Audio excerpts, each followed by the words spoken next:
5 years na ako sa trade, di pa rin profitable. So marami ang ganyang cases, no, pero ayun, masasabi ko lang, huwag kang mag-give up dyan kasi pinagdaanan ko rin yan many years talaga hindi tayo nagiging profitable.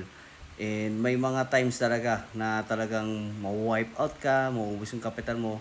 Pero at the end of the day, kapag di ka naman tumigil, makukuha mo rin. Kumbaga sa trade, meron kang breakout. No? So, consolidation ka, naglo-loss ka, and ayun, pero by the time na makuha mo yan, mag-gets mo yan, and talagang mapuruhan mo, yan, so magbe-breakout ka rin sa trades mo and talaga magiging sustainable yung profits mo. So, wag lang mag-give up. Keep on learning and yun yung mag-journal kayo. Very important yun kasi doon mo makikita na kailan ba ako nagkamali, ano ba yung emotions ko pag ganito yung kapag ganito yung trades ko. Yan. So, matututo tayo. So, wag tayo masyadong mag-rely sa utak natin. Kailangan susulat din natin yan. Kailangan nire-record din natin yan.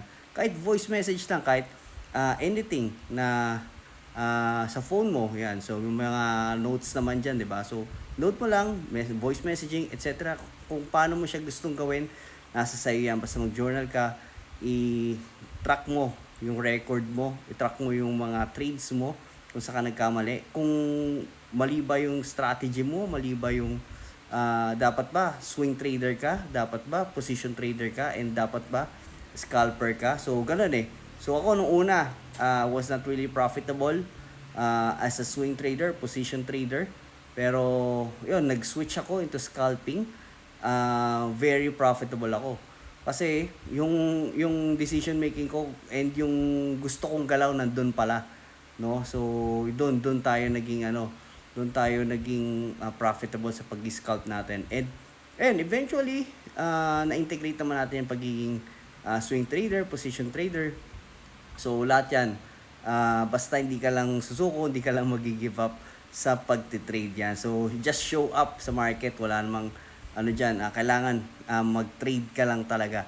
Yun. So, syempre hindi lang basta-basta trade. Kailangan meron tayong plano. Yung exit natin, yung stop loss natin, yung take profit natin nandyan. So, that's it para maging profitable.